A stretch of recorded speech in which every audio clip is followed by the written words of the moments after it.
Baiklah, di sini saya akan menjelaskan tentang analisis faktor penghambatan dan strategi peningkatan praktik berbicara harian dalam pembelajaran bahasa Arab pada mahasiswa AI Sungai Selat.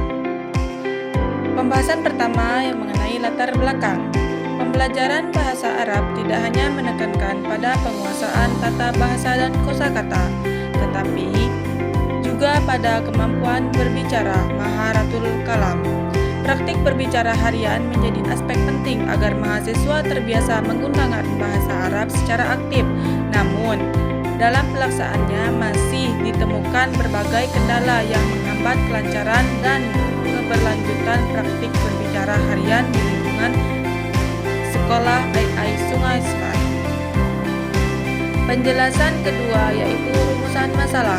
Berdasarkan latar belakang tersebut, rumusan masalah dalam kajian ini adalah sebagai berikut.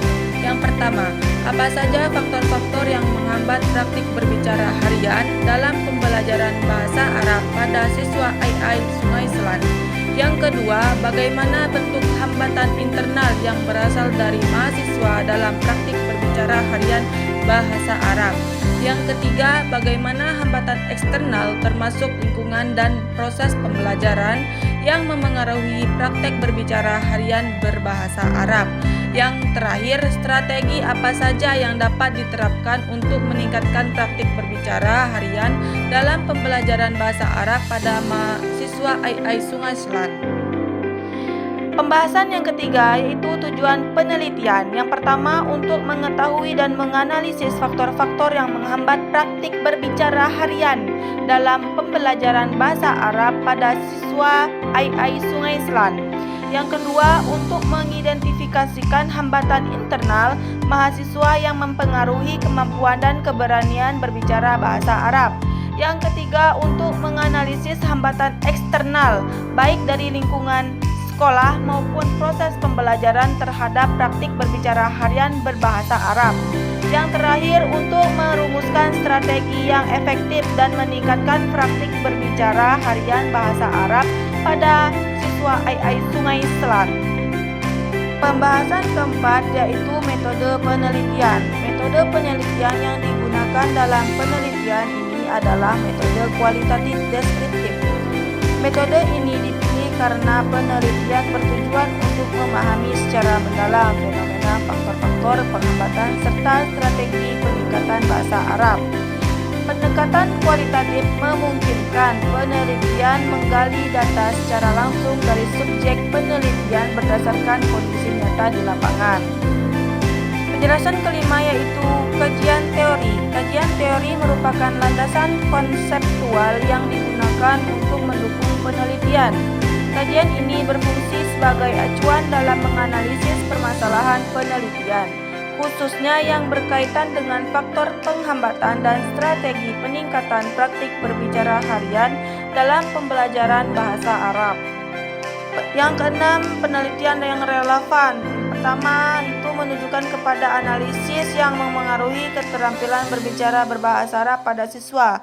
Penelitian ini mengkaji faktor pendukung dan penghambatan dalam keterampilan berbicara bahasa Arab pada siswa program studi bahasa Arab, termasuk faktor internal dan eksternal yang memengaruhi proses pembelajaran. Selanjutnya, analisis hambatan non-linguistik dalam pembelajaran keterampilan berbicara bahasa Arab di sekolah menengah memfokuskan pada hambatan psikologis seperti rendahnya motivasi dan kepercayaan diri, serta hambatan pedagogis dan lingkungan yang mengurangi praktik berbicara siswa. Selanjutnya, strategi peningkatan keterampilan berbicara bahasa Arab siswa di lingkungan pesantren atau boarding school.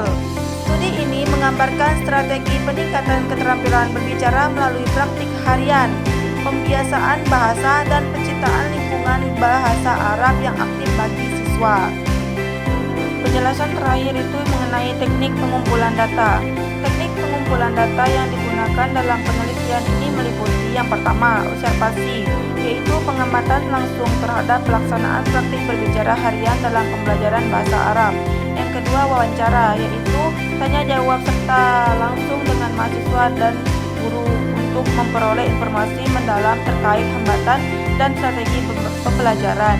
Yang ketiga, dokumentasi, yaitu pengumpulan data berupa catatan, jadwal pembelajaran, dan dokumen pendukung lainnya yang relevan dengan penelitian. Mungkin hanya ini yang dapat saya jelaskan tentang proposal saya kali ini. Saya selaku Indri Citra Nestiana, NIM 2313039, jurusan Bahasa Arab PBAB. Afwan jika ada salah kata. Kepada Allah saya mohon ampun. Akhir kalam, wassalamualaikum warahmatullahi wabarakatuh. Terima kasih.